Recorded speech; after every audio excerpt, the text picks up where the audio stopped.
है guys, hello to everyone. और आज हम बात करने वाले that is about the ratio and proportion. बहुत इंपॉर्टेंट टॉपिक है। हर एग्जाम में बहुत सारे क्वेश्चन पूछे जाते हैं।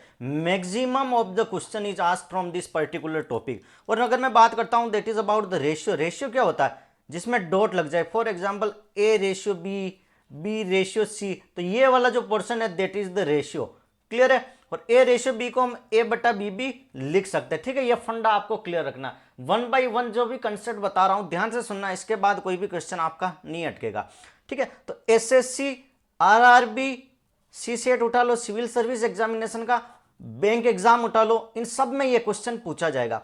तो क्वेश्चन पर आते हैं, क्वेश्चन से आपको सारे डाउट क्लियर होंगे। क्लियर है? तो क्वेश्चन नंबर 1 कह रहा है कि यहां पर दिया हुआ है A ratio B equal to 2:4, B ratio C equal to 3:4। इसको सोल्व कीजिए। ठीक है, और क्वेश्चन में क्या दिया? A ratio B ratio C को फाइंड आउट कीजिए। ए रेशियो बी रेशियो और सी रेशियो को फाइंड आउट कीजिए। तो माय डियर फ्रेंड, यहां पर क्या लॉजिक लगेगा? ए रेशियो बी, ध्यान से देखना, ये देखो मैंने लिख लिया ए रेशियो बी। क्लियर है? अब बी रेशियो सी, तो इसको अलग क्यों लिखो? बी के नीचे बी की वैल्यू तो सेम होनी चाहिए, बी रेशियो सी। और इसको क्या मैं लिख सकता हूं? That is the A ratio B ratio C. फंडा क्लियर है? इसको मैं सिर्फ ऐसे ही लिख सकता हूं। तो क्यों ना मैं ये वैल्यू एज इट इज इन वैल्यू को भी लिख लूं, क्यों ना मैं इन वैल्यू को भी लिख लूं। ठीक है, तो ध्यान से देखना, इसको ध्यान से देखना। अगर मैं वैल्यू लिखता हूं तो दैट इज द 2:4 बी की वैल्यू, और बी के नीचे वापस बी की वैल्यू आएगी दैट इज द 3:4। क्लियर है? तो यहां पर बी और बी दोनों सेम थे, लेकिन यहां पर सेम नहीं है। तो सेम करने के लिए क्या करूंगा? 4 को 3 से गुणा कर दूं और 3 को 4 से गुणा कर दूं। क्या होगा? 4 को 3 से गुणा करूं तो 12 हो गया ऊपर, और नीचे 3 को 4 से गुणा कर दूं तो भी 12 हो गया। मतलब ये वैल्यू बी की सेम आ जाएगी, बी की वैल्यू यहां पर सेम आ जाएगी।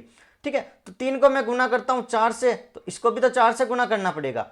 ठीक है, तो ये वैल्यू थी अपनी दैट इज द 4, तो 4 इंटू 4। और 4 को मैंने गुणा किया 3 से, तो 2 को भी गुणा कर दिया 3 से, तो 3 दूनी 6 रेशियो 4 तिया 12, 4 तिया 12। क्लियर है? अपना फंडा क्लियर। और 4 चौके 16। इसको और आप सिंप्लीफाई कर सकते हो, तो ये रेशियो आ गया अपना A ratio B ratio C. अब इसको सिंप्लीफाई कर दो, काट सकते हो। 2 तिया 6, 2 चंग 12, 2 आठे 16, तो 3:6:8 इज आवर आंसर। ये हमारा क्या हो गया? आंसर हो गया। क्लियर है? अब ऐसे ही क्वेश्चन नंबर 2 पूछा जाता है। क्वेश्चन नंबर 2 पे आना। क्वेश्चन नंबर 2 कह रहा है कि 2a equals to 3b, then find a plus 2b अपन a माइनस 3b। इसकी वैल्यू फाइंड करनी है। अब इस टाइप के क्वेश्चन में देखना, इस टाइप के क्वेश्चन में आप अपना लॉजिक देखना कि 2a इक्वल्स टू 3b। तो सबसे पहले हमें क्या करना? रेशियो की फॉर्म में ले आना a बटे b की। तो आपका सारा क्वेश्चन बहुत इजीली सोल्व हो जाएगा, बहुत इजीली सोल्व हो जाएगा। तो इसमें a अपॉन b की फॉर्म में लाता हूं, तो ये b नीचे आ गया, तो ये क्या बचा? 3, और ये 2 इसके नीचे आ जाएगा दैट इज द। तो इससे हमें क्या मिलता है? a की वैल्यू मिल गई 3, b की वैल्यू मिल गई 2। डायरेक्ट इसको इस क्वेश्चन पुटअप कर दो, तो a plus 2b upon a minus 3b।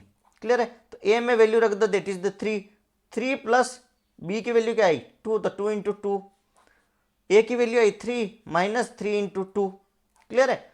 तो 3 प्लस 2 इंटू 2 4, 3 माइनस 3 इंटू 2 6, तो 7 अपन 3, तो माइनस में आ गया वैल्यू। ठीक है, तो यहां से आपको ये कंसेप्ट और क्लियर हो गया कि इस टाइप के क्वेश्चन कैसे कर सकते हैं। देखो, बहुत सारे शॉर्ट ट्रिक्स बता देंगे, बहुत सारे शॉर्ट फंडा बता देंगे, लेकिन हर जगह वो शॉर्ट फंडा अप्लाई नहीं होते।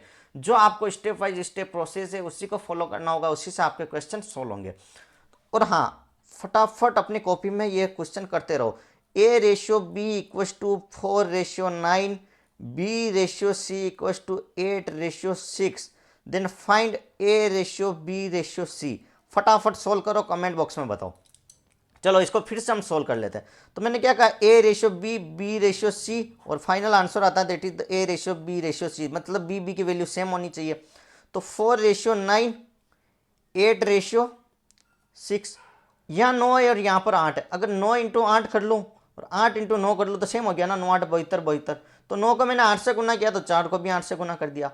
अब 8 को 9 से गुना किया तो 6 को भी मैंने 9 से गुना कर दिया। तो इससे क्या आ गया? 8 चौक 32, 8 नम 72, 6 नमानी 54। This is the A ratio B ratio C, और काट सकते हो 16 36, 2 से काटा तो 2 दूनी 4 27, ठीक है। तो 16 रेशियो 36 रेशियो 27, ये इसकी सिंप्लीफिकेशन वैल्यू आ गई, ये इसकी सिंप्लीफिकेशन वैल्यू आ गई। इससे ज़्यादा क्वेश्चन नहीं जाएगा, यहीं से क्वेश्चन आउट हो जाएगा, ठीक है। तो रेशियो के मोस्टली इसी कंसेप्ट पे क्वेश्चन पूछा जाता है। तो बस थोड़ा सा लार्ज कर देंगे, A ratio B ratio C, फिर एक और दे देंगे सी रेशियो डी, और फिर आप निकालो A ratio B, B ratio C, C ratio D, D ratio E. ऐसे थोड़ा और बढ़ जाएगा बस, बाकी क्वेश्चन में कोई भी कॉम्प्लिकेशन ज़्यादा नहीं आएगी। रेशियो और प्रोपोर्शन इससे ज़्यादा नहीं पूछ सकता। Thank you so much. Channel को लाइक शेयर सब्सक्राइब जरूर करें।